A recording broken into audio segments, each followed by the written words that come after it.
Tulip Siddique একদিন বেশ দাপট ছিল তার। বর্তমানে যুক্তরাজ্যের ক্ষমতায় থাকা দলেরই সদস্য তিনি। তবে এখন তাকে কাচুমাচু করেই চলতে হয়।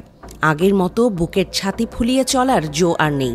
কেন নেই, কি কারণে নেই, সে কথা অনেকেরই জানা।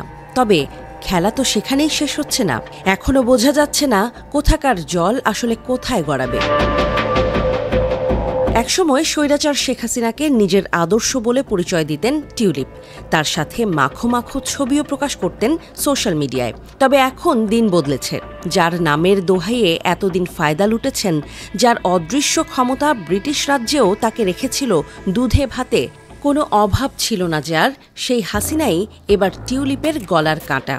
তার নামে ঝুলছে দণ্ডাদেশ, গ্রেফতারি পরোয়ানাভুক্ত হাসিনা, মানবাধিকার লঙ্ঘনের মতো গুরুতর অপরাধের অভিযোগ হাসিনার কাঁধে।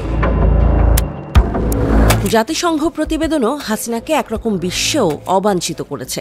গল্প তো সেখানেই শেষ নয়, ধীরে ধীরে বেরিয়ে আসছে থলের বিড়ালও। শেখ হাসিনার দুর্নীতির সাম্রাজ্যে জড়িয়ে গেছে টিউলিপের নামও।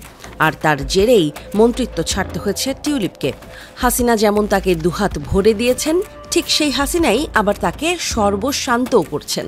লেবার পার্টির সুদিনেও ক্ষমতার স্বাদ থেকে বঞ্চিত থাকতে হচ্ছে টিউলিপকে। এবার টিউলিপকে পড়তে হলো আরও একটা বিব্রতকর সত্যের সামনে। সাংবাদিকদের প্রশ্ন শুনে একরকম তাকে পালিয়েই বাঁচতে হয়েছে। টিউলিপের খালা হাসিনার শাসনামলে নির্যাতন নিয়ে রিপোর্ট প্রকাশ হয়েছে স্কাই নিউজে।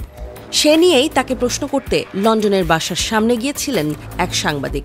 তিনি টিউলিপের কাছে জানতে চান, আপনার খালা নির্যাতনে জড়িত, এই বিষয়ে কি আপনি উদ্বিগ্ন? বাংলাদেশি কর্তৃপক্ষ কি আপনার সঙ্গে যোগাযোগ করেছে? প্রশ্ন শুনেই টিউলিপ তড়ি ঘড়ি করে গাড়িতে চড়ে বসেন, সেখান থেকে চলে যান। এর মাঝেই আরও একটা দুঃসংবাদ টিউলিপের জন্য। এবার জানা গেল তার আরও এক দুর্নীতির খবর। এই খবরও দুদকের বরাতে জানিয়েছে ফিনান্সিয়াল টাইমস। এই প্রতিবেদনের জেরেই রাজনৈতিক চাপে টিউলিপকে মন্ত্রিত্ব ছাড়তে হয়েছিল। দুদক টিউলিপ সিদ্দিকের বিরুদ্ধে সরকারি জমির অবৈধ বণ্টনের অভিযোগ এনেছে। দুদকের তদন্তে জানা গেছে, তিনি জাল নোটারি নথি ব্যবহার করে তার বোনের কাছে সম্পত্তি হস্তান্তর করেছেন। ওই নথিতে দেয়া আইনজীবীর সাইনটিও জাল।